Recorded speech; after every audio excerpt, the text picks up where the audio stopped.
정수시설 운영관리사 2급 34회 1과목 문제 1번입니다. AOP 오존을 기반으로 하는 고도산화법 두 가지를 쓰시오. AOP를 알아야 되는데 고도산화 공정 주산화제로 OH 라디칼을 활용하여 유기 오염 물질 등을 처리하는 방법. 이게 무슨 말이냐면 오존이 있는데 이 오존에 이제 에너지를 가하게 되면 OH 라디칼이나 생깁니다. 이 OH 라디칼로 제거하는 방법입니다. 그러면 두 가지 보여드리면, 첫 번째는 오존의 과산화수소 공정, 그 두 번째는 오존의 자외선을 쬐는 겁니다. UV 공정. 그러면 OH 라디칼이 생겨서 제거가 됩니다. 문제 2번입니다. 배출수 처리에 관한 설명으로 배출수 재활용하는 경우 배출수지의 상징수, 정수시설의 착수정으로 직접 반송합니다. 그리고 문제 3번, 완속여과지에 대한 문제입니다. 여과 모래층의 표층에서만 현탁물질이 억류되기 때문에 탁도가 높거나 플라크톤 조류가 많은 경우에는 표층의 손실수두가, 여기도 표층, 단시간에 높아져 여과 지속시간이 단축되겠죠. 단축된다. 연중 최고일 때도 10NTU를 초과하면 안됩니다.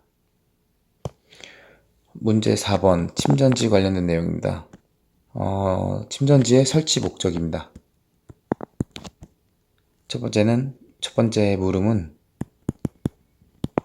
정류시설에, 침전지에서 정류를 시켜주는 시설의 설치 목적, 진해에서 편류나 밀도류, 이게 키워드입니다. 편류랑 밀도류를 발생시키지 않고 제거율을 높이기 위함.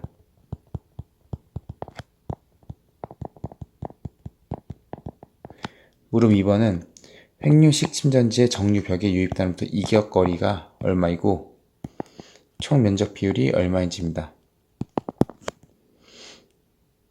그러면 이 상수도 설계 기준상 횡류식 침전지 정류벽 관련된 내용을 쓰겠습니다.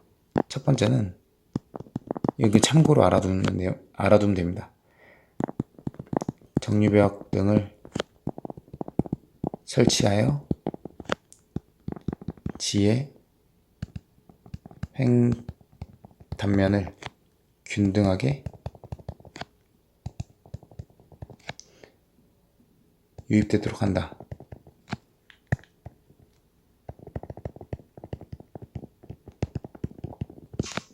두 번째는 유입단에서 이격거리인데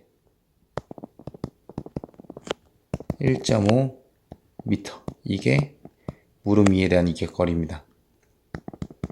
이상 떨어져서 설치.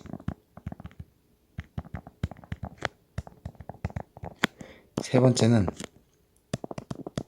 이 총 면적에 대한 내용인데, 정유공의 총 면적은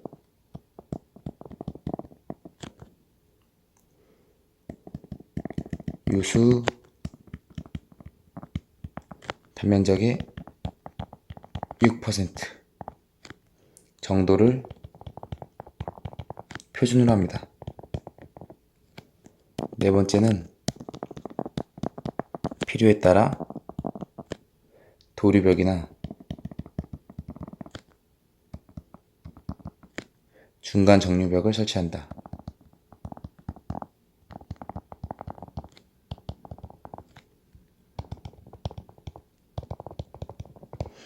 그리고 물음 3번입니다. 유튜브 트로프 형태 두 가지, 위어식과 오리피스식이 있습니다.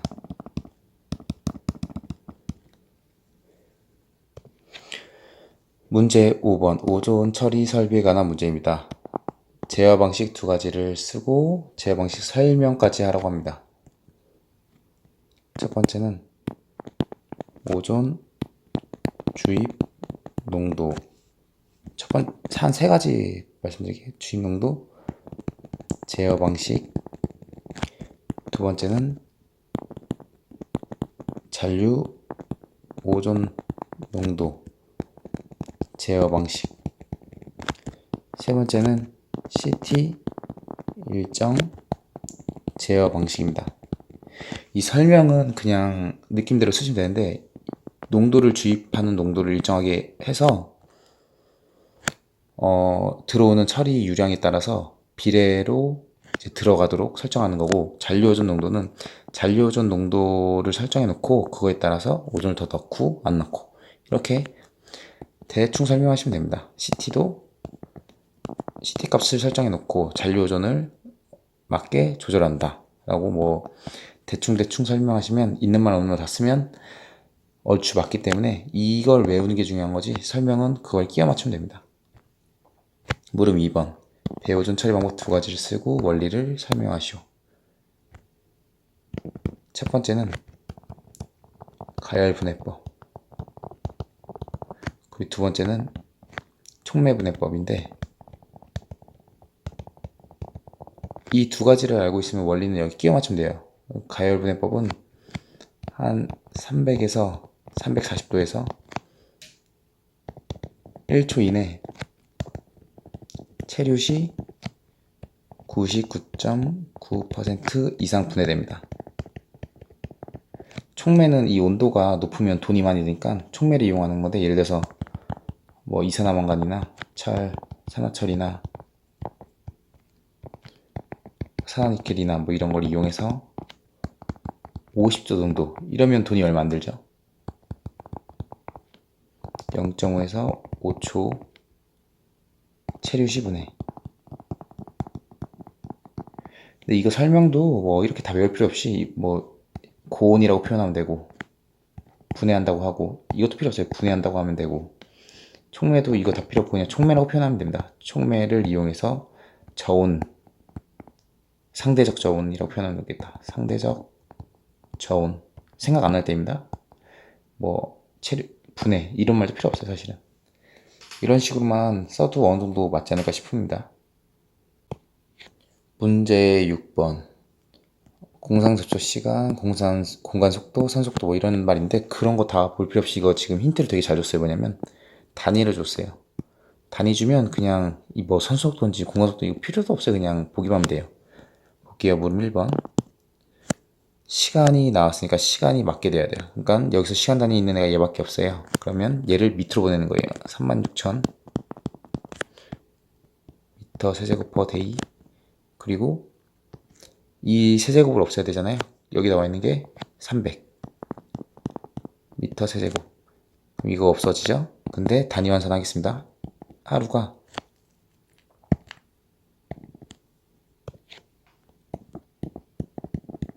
24시간이죠? 그러면 데이랑 데이랑 얘가 없어져요. 얘는 사실상 위에 있는 애니까. 그리고 미닛으로 나와야 되니까 볼게요. 1시간은 이제 60분 하면 12분이 나옵니다. 이게 공상 접촉 시간이라고 보는 거고, 물음 2번을 보면 공간 속도가 이제 시간 단위가 밑으로 내려와 있어요. 똑같아요. 36,000 세제곱 퍼 데이를 밑에 놓고, 지금 이거는 밑에 있으니까 위로 올려야겠네요. 그러니까 36,000 미터 세제곱 퍼 데이를, 세제곱미터 퍼 데이를 놓고, 밑에를 이제 이걸 없애줘야죠. 그럼 300을 밑으로 내려보냅니다. 그럼 얘 없어지고 단위 환산을 해볼게요. 하루는 24시간 하게 되면 5 per hour가 나옵니다. 이걸 풀었으면 5 이렇게 되겠죠. 이 단위만 잘 맞추면 되는 게임입니다. 세 번째 문제 보면 산속도를 구하래요. 근데 여기에 지금 요 단위가 있고 이 미터만 구하면 되겠네요. 이 미터는 여기 하나 있죠. 그러면 5 per hour 곱하기 2.5 미터를 하게 되면 12.5 미터 per hour가 나옵니다. 그럼 문제 4번을 한번 볼게요. 위에다 쓸게요. 흡착조 한 지당 면적을 구하래요. 그러면 면적이 미터 제곱이니까 36,000 세제곱미터 per day 곱하기 300 미터 per day. 이 300m per day가 어떻게 나오는 거냐면 지금 12.5 미터 per hour가 나왔잖아요. 이걸 단위 환산을 해볼게요. 12.5 미터 per hour를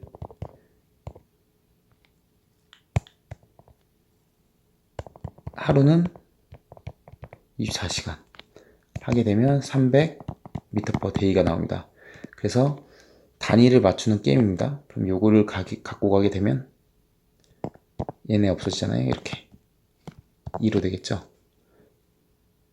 그리고 2지라고 했으니까 한 지당이니까 2분의 1을 합니다. 2지 이렇게 하게 되면 60제곱미터 한 지당 60입니다. 60 이렇게 답이 나옵니다. 단위만 잘 맞추면 되는 게임입니다. 문제 7번 기능 4가지인데 우선 키워드 위주로 외워볼게요. 당연히 여과라니까 정화가 되겠죠. 그리고 그 여과지 안에 애들이 갇혀있을 테니까 억류, 여과지에서 쿵 받아줄 테니까 완충, 얘를 쉽게 해줘야 되니까 역세척. 근데 이거를 좀 풀었으면 충분한 역세척이 돼야 되고, 완충은 수질과 이제 수량을 완충시킵니다. 억류는 탁질의 양을 억류시킵니다.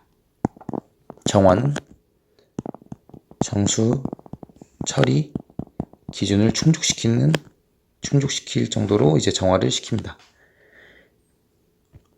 이렇게 설명하면 되고, 2번은 크립토스포리디움의 상수원 오염이 우려가 되는 원수를 처리할 경우 대책 4가지. 첫 번째는 약품에 의한 응집 처리.